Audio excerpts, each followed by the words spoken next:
Mirëmbrëma të gjithëve, ndërsa flasim për ato aspekte të cilat janë padyshim shumë të rëndësishme në familjen tonë, në jetën e përditshme, në gjithë fokusin juridik që na duhet ndihma konkrete nga avokati për përmarrë gjithçka që të cilën ne nuk e njohim në mënyrë ligjore, por kur kemi një ndihmë, shkojmë menjëherë tek personat përfaqësues, të cilët e njohin ligjin më së miri dhe që na vinë absolutisht në gatishmëri për të patur një qasje pozitive për gjithë problematikat që ne hasim me shtetin me çështje familjare, por jo vetëm. Kam kënaqësinë që të kem këtë mbrëmje avokatin Elban Dure, i cili ne përshëndes në këtë çast për të folur gjëre gjatë me një temë shumë të rëndësishme, sikurse është rasti i fëmijëve dhe i prindërve. Çfarë ndodh kur ata të fundit divorcohen nga njëri tjetri? Avokat, mirëmbrëma dhe kënaqësi të të kem. Përshëndetje, faleminderit shumë për mundësinë që më jepni. Avokat, janë shtuar rastet, marr shkas këtu edhe nga statistikat e përdorura së fundit të divorceve. Mirë, por problemi kryesor mbeten fëmijët. Un po nis me një pyetje shumë të përgjithshme në fakt. Sa e përjetojnë fëmijët divorcin dhe ndarjen e prindërve, në kuptimin është bërë tani më kjo si një fenomen i cili po njihen edhe më tepër, pra po edukohen fatkeqësisht fëmijët ditën e sotme edhe kur ndodhin raste të tilla, apo mbetet ende një lloj klisheje, një lloj forme që kalohet me stres, kalohet me vështirësi edhe që absolutisht ka një traumë që lihet pas. Fëmijët janë shumë të rëndësishëm sepse nga një martesë, pra natyrisht që një nga qëllimet e martesës është edhe bërja e fëmijëve, lindja e fëmijëve dhe shtimin e pasardhësve nga të dy bashkëshortët, pra është një nga funksionet kryesore të martesës dhe nga qëllimet për cilat lidhet kjo martesë dhe krijohet familja, por pas bashkëtesës që krijojnë dy bashkëshort, mund të ndodhi që çifti nuk ruan të njëjtën komunikim, bashkëveprim, të cilët mund të ketë pasur përpara se të ketë vendosur që të lidhin martesën ligjore apo edhe jo ligjore, sepse kemi edhe shumë raste të cilat çiftet kalojnë në bashkëtesë dhe është një nga format përcakton kodi familjes, pra njihet edhe bashkëtesa, por në momentin që nuk shkon një marrëdhënie, besoj dhe unë jam i mendimit që çifti nëse shikon që nuk gjen gjuhën e përbashkët, ka konflikte dhe grindje të vazhdueshme dhe nuk i kalon këto konflikte për një periudhë relativisht të gjatë, mendoj që është rruga më e mirë divorci, sesa një çift i cili qëndron në një martesë, kjo për shkak edhe të opinionit publik apo të miqve, të familjeve të tyre, qoftë familjes së bashkëshortit apo së bashkëshortes, të cilët insistojnë për të qëndruar bashkë, dhe mendoj që divorci nuk është rruga e dur, por është zgjidhja më e mirë e mundshme, sidomos në ato raste kur ka edhe fëmijë, sepse fëmijët janë ata të cilët i përjetojnë shumë këto konflikte dhe mosmarrveshje dhe ndikon shumë në formimin e personalitetit të fëmijëve. Dhe nëse një fëmijë rritet në një familje ku prindrit zihen pothuajse apo konfliktohen çdo natë apo çdo ditë, kjo ndikon shumë në zhvillimin e tyre psikologjik, mendor, por edhe të traumave të cilat qëndrojnë, pra do ta ndjeki këtë fëmijë gjatë gjithë jetës. Në momentin që do rritet, kalojnë në adoleshencë apo edhe më vonë,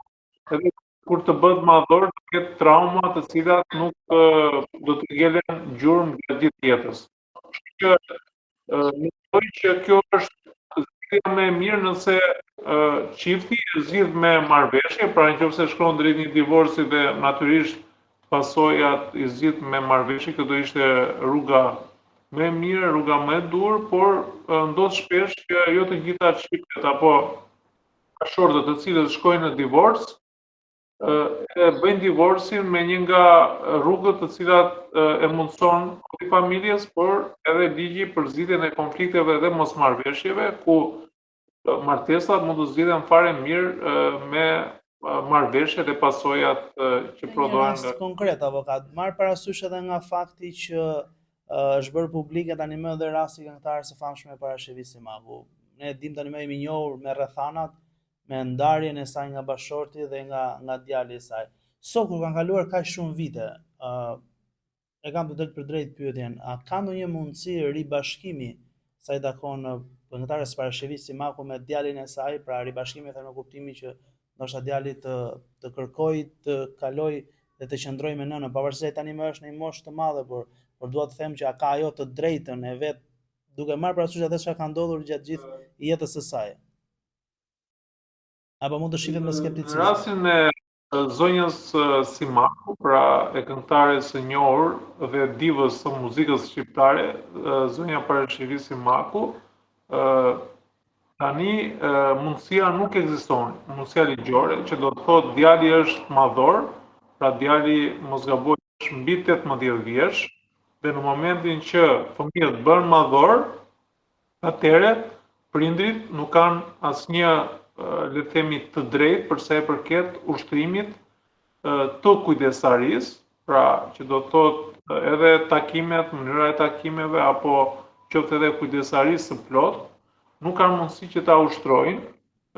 sepse ligji, të paktën kodi familjes në Republikën e Shqipërisë deri në moshën 18 ja mundson këtë të drejtë prindërve. Besoj që në të njëjtën frym do të jetë edhe legjislacioni në Shtetet e Bashkuara të Amerikës, ndonse aty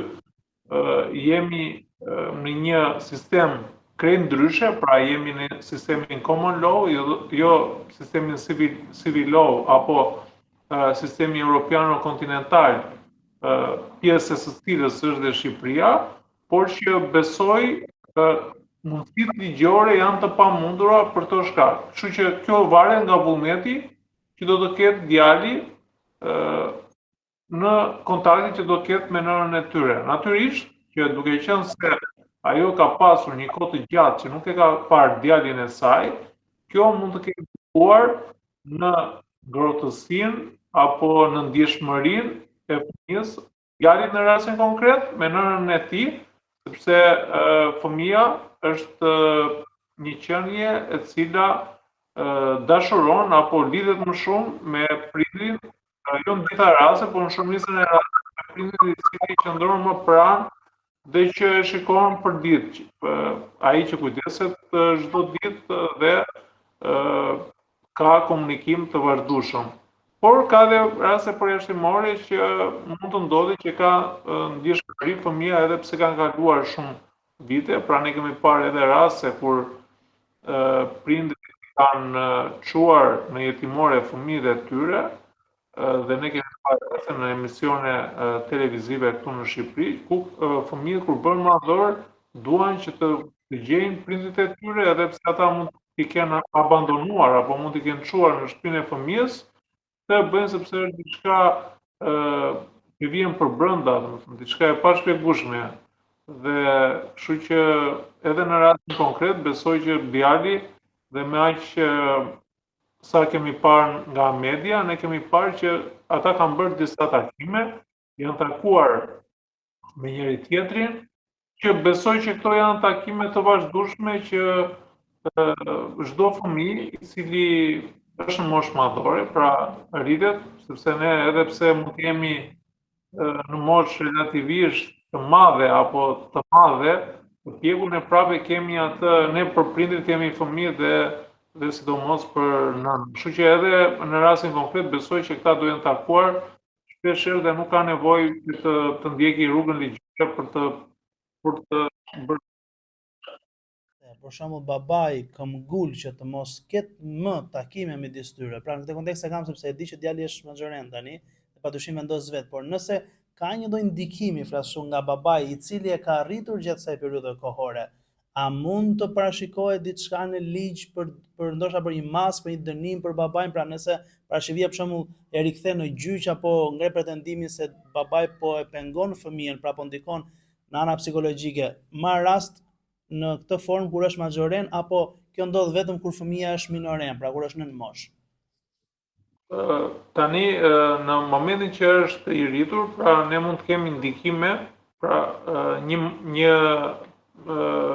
një person apo një fëmijë i cili është në moshë të madhe, që do të thotë e ka fituar zotësinë për të vepruar, është në moshën mbi 18 vjeç, ai merr vetë vendimet, edhe pse mund të ketë ndikime nga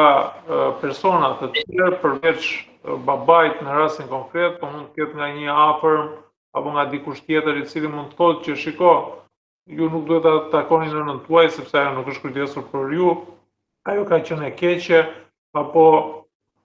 nuk ka bërë asgjë për ty në këtë periudhë që nuk e keni takuar, pra kjo është një vendimarrje që i mbetet fëmijët dhe nuk ka një ligj penal që ta dënojë diçka të tillë. Por nëse kjo bëhet e bezdisur, kjo kërkesë bëhet e bezdisur në mënyrë të vazhdueshme, që do të thotë babai i kërkon me insistim dhe këmbgul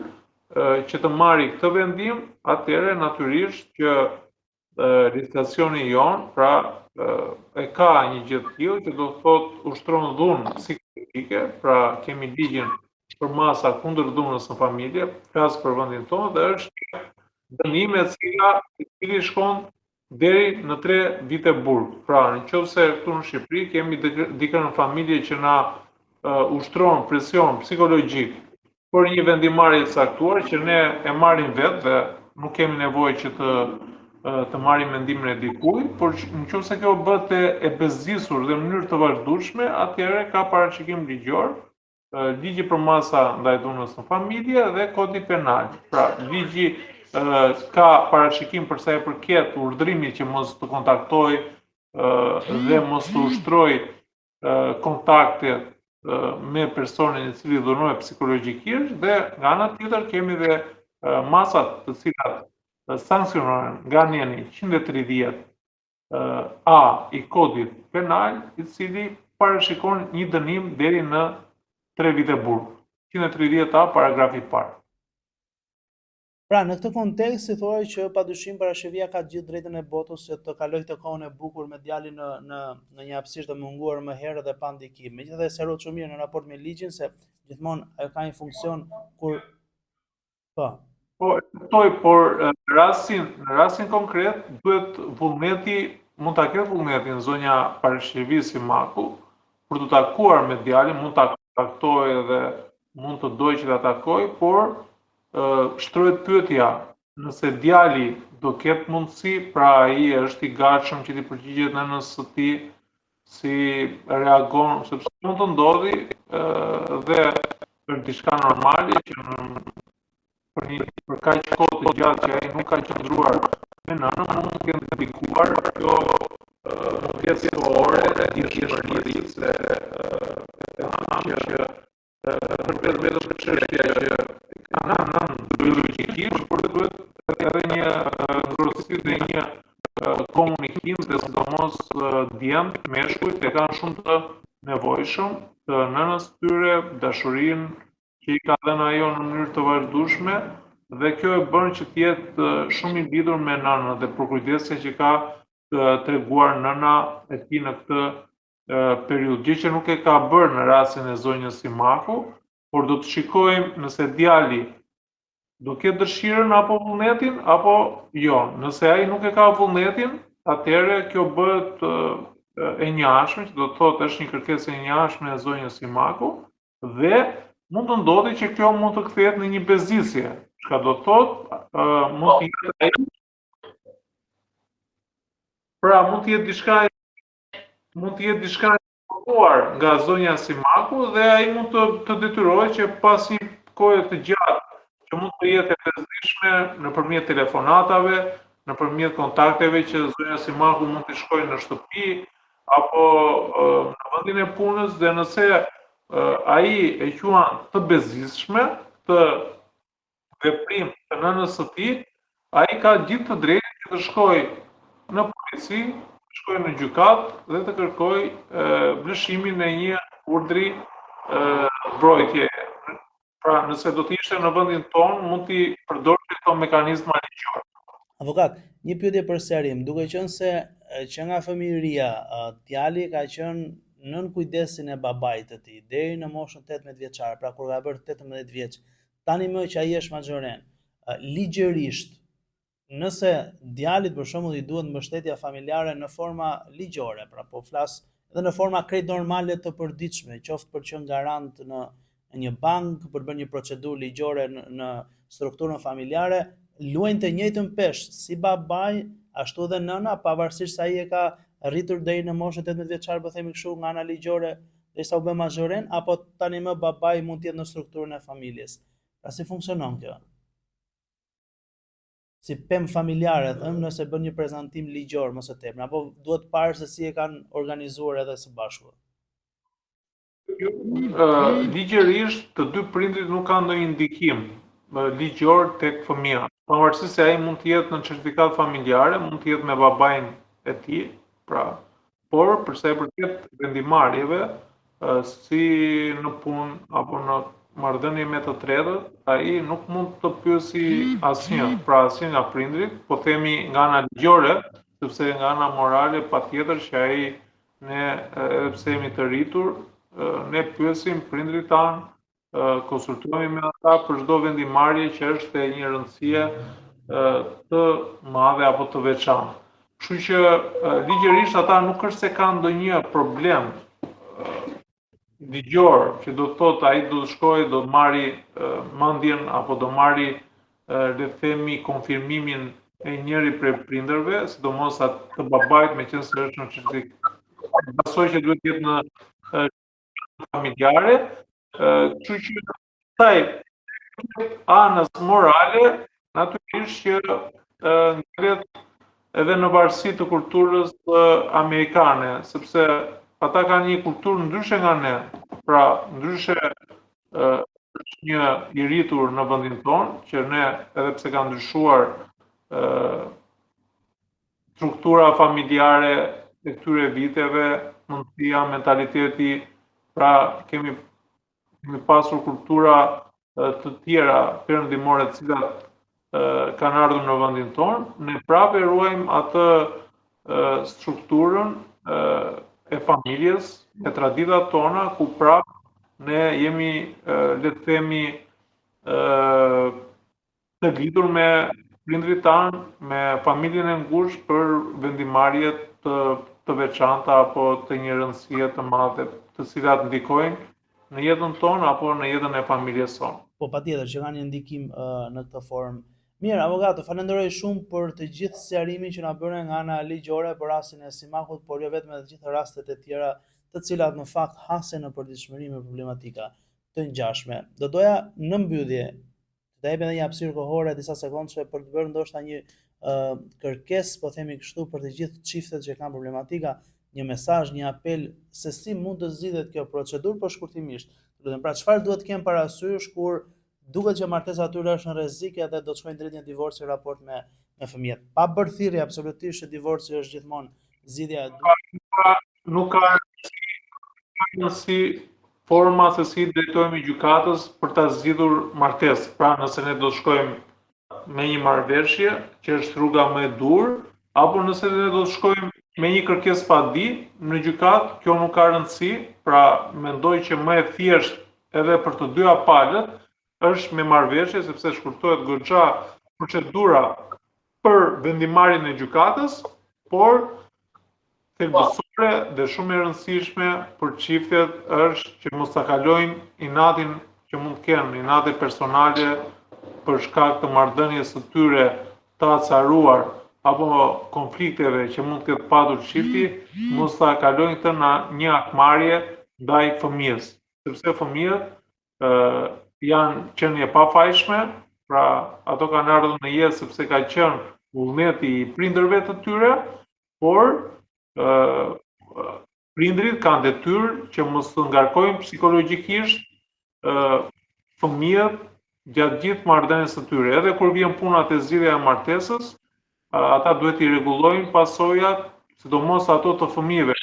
Nuk duhet preken fare, mund të kenë konflikte pasurore pas zgjidhjes martesës apo konflikte të tjera, por kur vjen puna te fëmijët, sepse kemi pasur raste kur njëri nga prindrit për akmarrje personale ndaj bashortit të saj, mban fëmijët dhe nuk i jep fëmijët prindit tjetër. Dhe kjo është, përveç se është një diçka e cila ndikon psikologjikisht, moralisht në formimin e personalitetit të fëmijëve, por është edhe në kundërshtim me ligjin për mbrojtjen e fëmijëve dhe me kundërshtim me familjes dhe është vepër penale e cila dënohet edhe penalisht. Pra nuk kemi vetëm dënime administrative, që nuk ka dënim administrativ, por ka dënim penal. Kështu që do t'i marrim parasysh edhe pasojat për të cilat i bëjnë këto në shenjakmarrje dhe kush janë ata që dëmtohen, në finale janë fëmijët. Pra nuk është asnjë nga këta bashkëshortë që kanë mosmarrëveshje dhe kanë shkuar deri. Unë do doja të po, përfundoj të lutem. Thjesht doja të ftoja që në çdo rast do të kemi një situatë të tillë, mund dhe ta bëjmë publike pa asnjë problemin, apo po nëse do e keni një rast të tillë që sigurisht cënon kështu procesi. Patjetër ne kemi disa raste, kështu që shumë shpejt edhe mund të kontaktojmë edhe të jemi në kontakt me ju. Të falenderoj shumë avokat dhe mbrëmje të qetë. Faleminderit, gjithë të mira. Mirë, patëm një komunikim të drejtë për drejtë me avokatin Duraj, pikërisht për të folur mbi këtë çështje në raport me problematikën që hasim çiftet kryesisht në përditshmëri, por morëm edhe rastin e famshëm të këngëtares Simaku në raport me djalin e saj, duke qenë se ishte edhe publik edhe më herë dhe janë ngritur disa pretendime dhe aludime të tilla.